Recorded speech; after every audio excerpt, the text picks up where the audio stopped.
Every year, Genshin Impact treats us to fun and expansive summer events.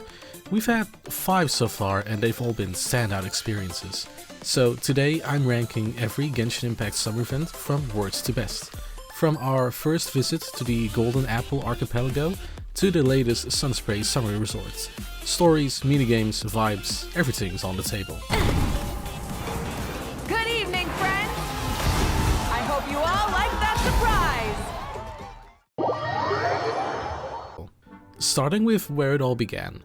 Midsummer Island Adventure, the flagship event of version 1.6. This event gave us many firsts. Aside from being the first summer event, it was also our first expedition into the limited area, the Golden Apple Archipelago, our first taste in ocean exploration using the Wave Rider, and our first battles against the mechanical samurai in preparation for Inazuma. The Golden Apple Archipelago's first version was a truly magical experience. Aside from it being Genshin's first limited time area, it also featured a completely new biome that we were not used to back in version 1.6. By introducing a very tropical climate and lots of open water, this would clearly serve as a testing ground for both Inazuma and Sumeru, and it made it a treat to explore the island with all the puzzles and locales to explore. Story-wise, this event focused on Klee and most of the other Knights of Favonius characters, as we are invited to join Klee on her journey to challenge the Dodo King. We are joined by Jean and Barbara as we venture to the archipelago and explore with our companions, later being joined by others such as Kaya, Diluc, Albedo and even Razor. Eventually, after fighting off powers such as the robotic samurai from Inazuma, we arrive at a shielded island with 3 magical crystals to break the barrier, and finally face the Dodo King, which is actually revealed to just be a recording of Alice, Klee's mom, who wanted to give her daughter and her friends an unforgettable summer. It's a classic plot and serves as the first real introduction to the mage Alice, who would serve a similar role for years to come. Midsummer Island Adventure also had a number of fun events to partake in, mostly to get used to the new mechanics and enemies. We did things like battle hilichurls and race time using the Wave Rider, fight the robot samurai to get materials for Kazuha, and throw bombs at hilichurl camps. All in all, Midsummer Island Adventure was an amazing start to this summer event series. It was the first and filled so many players with excitement to explore something new and gave a fun casual story. Because it introduced so many new mechanics, it was also the bricklayer for many events to come. Naturally, Midsummer Island Adventure tops the list for now, being the first. But let's quickly move on to the next summer event, Summertime Odyssey. Summertime Odyssey was the main event of version 2.8 and brought us back to the Golden Apple Archipelago, this time with a new crew, an archipelago flipped on its head into some weird role-playing game, and a number of interesting domains and story beats. The Golden Apple Archipelago remained mostly the same at first glance. Some islands were slightly moved, and some others had some new locations added to it. But the real star of the show at this summer event's location were the weird domains used in both story and activities. Misty Hills, Foggy Vales, the island Stirring Strings, Immernachtreich Keep, and the Temple of the Star Latitude. These domains play a huge part in the event story, as unlike in Midsummer Island Adventure, this event focuses on our 4 companions for this trip, Kazuha, Xinyan, Fischl and Mona, as we were all invited into the archipelago once again for the summer.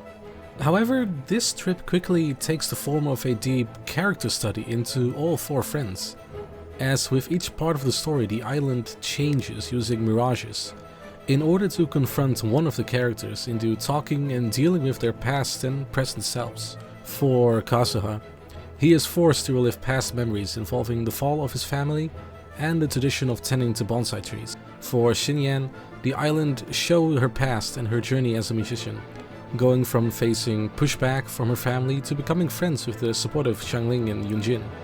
In Fischl's case, and this is gonna be the longest one of the islands turns into the Immernachtreich, the fictional world she claims to be from in all her tuniness, where a narrator and raven-shaped citizens guide the party through her self-made story, also finding memories of a young Amy and her parents playing along with her story and later telling her to even let go of the fantasy.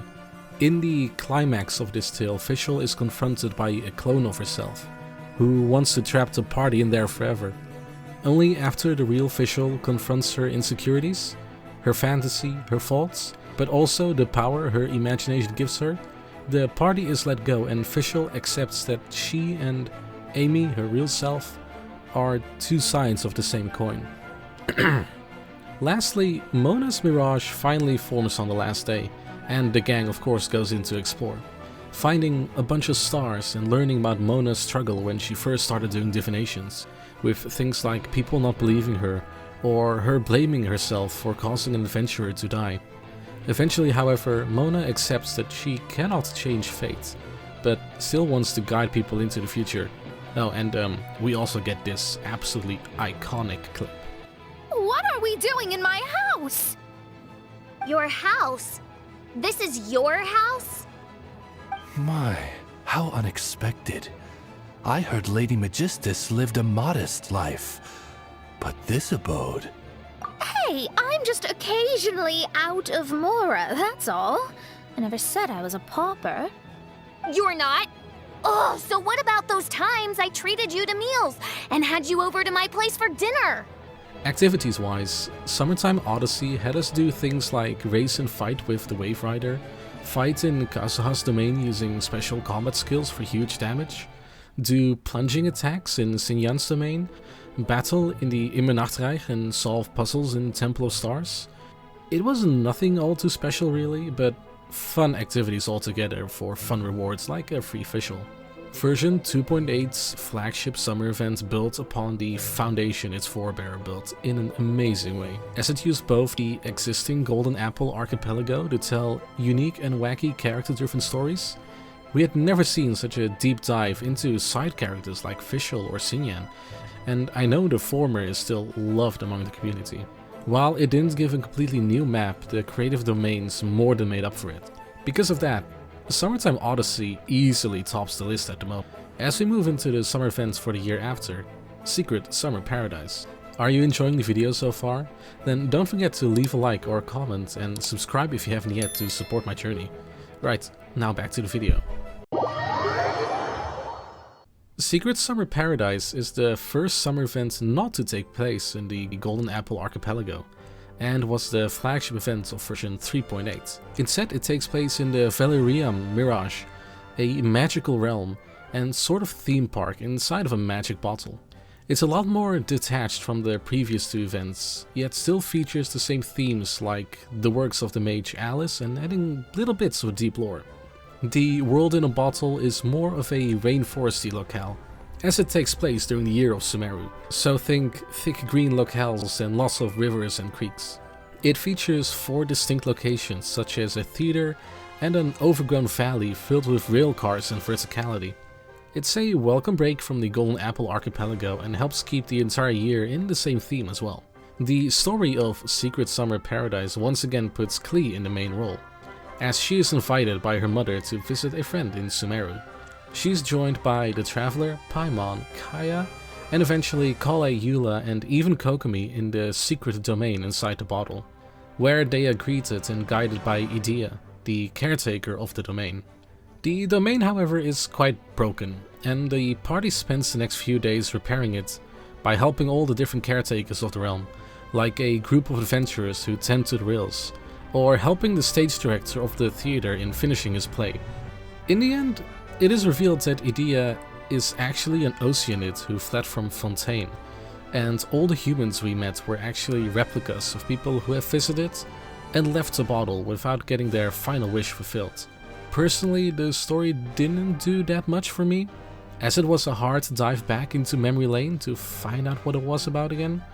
Nevertheless, it set up more Oceanid lore and Fontaine lore to prepare us for the next step in our journey at the time. Secret Summer Paradise did introduce a few fun new activities that we would see in newer versions in Fontaine and other regions, such as blasting balloons with a cannon. We also spent time controlling a barking fox through flying trials, fought enemies in the theater and played Finchball, which is one of my favorites regularly returning events.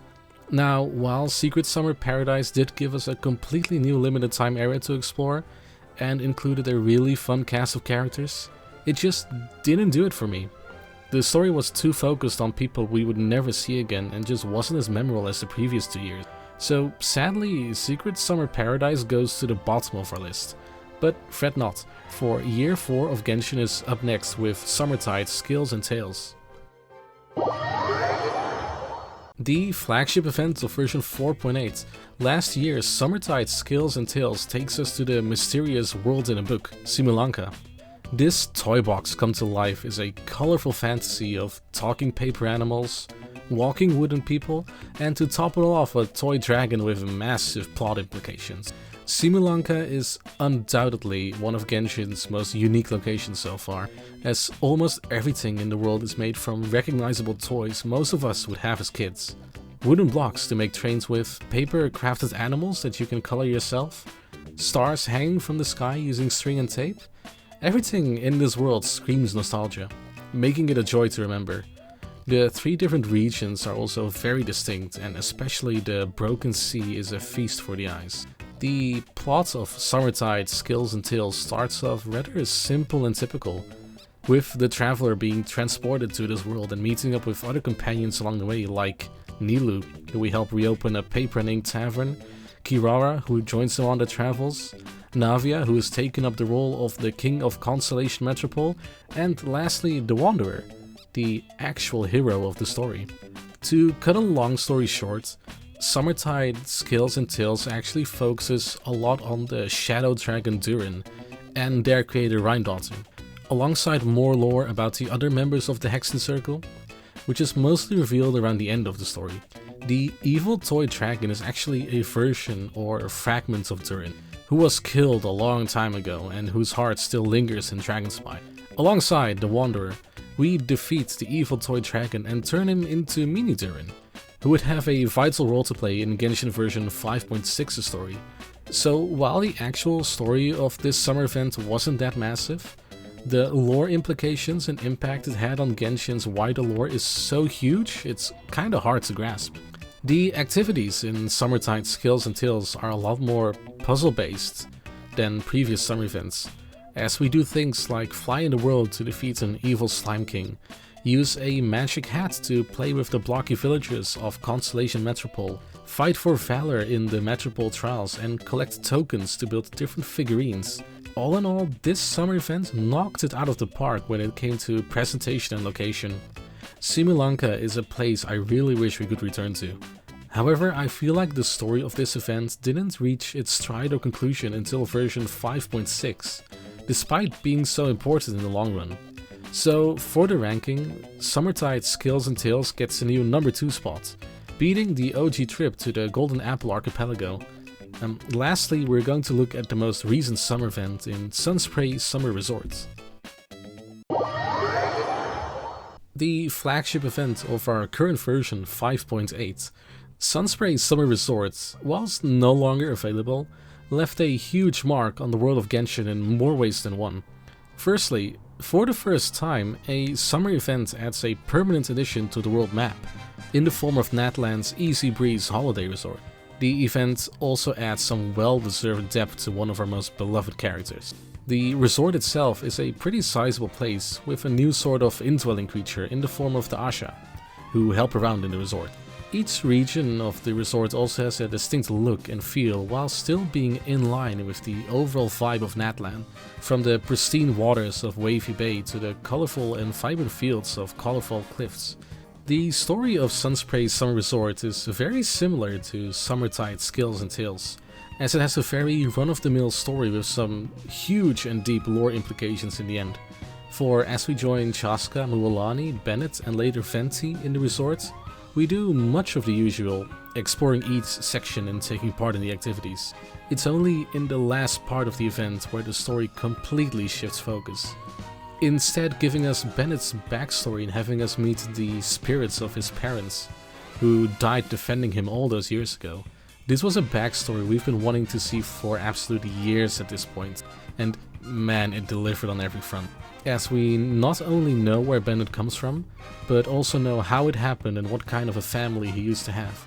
Sunspray Summer Resort also brings a bunch of fun activities for us to partake in, like a combat event on the big party stage where the sound system acts as a new ult, a co-op graffiti painting event which kinda reminds me of Splatoon, a simple 2D puzzle side-scroller, and an on-rail shooter with a cowboy theme.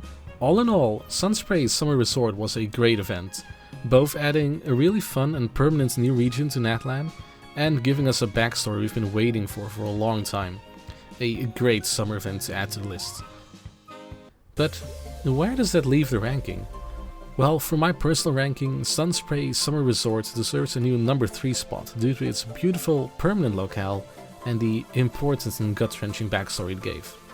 This means that my final personal ranking for every summer event in Genshin Impact is as follows. At the bottom we have 3.8 Secret Summer Paradise, followed by the original Midsummer Island Adventure of 1.6. The bronze medal goes to Sunspray Summer Resort of 5.8. Silver goes to Summertide Skills and Tales of 4.8. And the first place goes to version 2.8 Summertime Odyssey.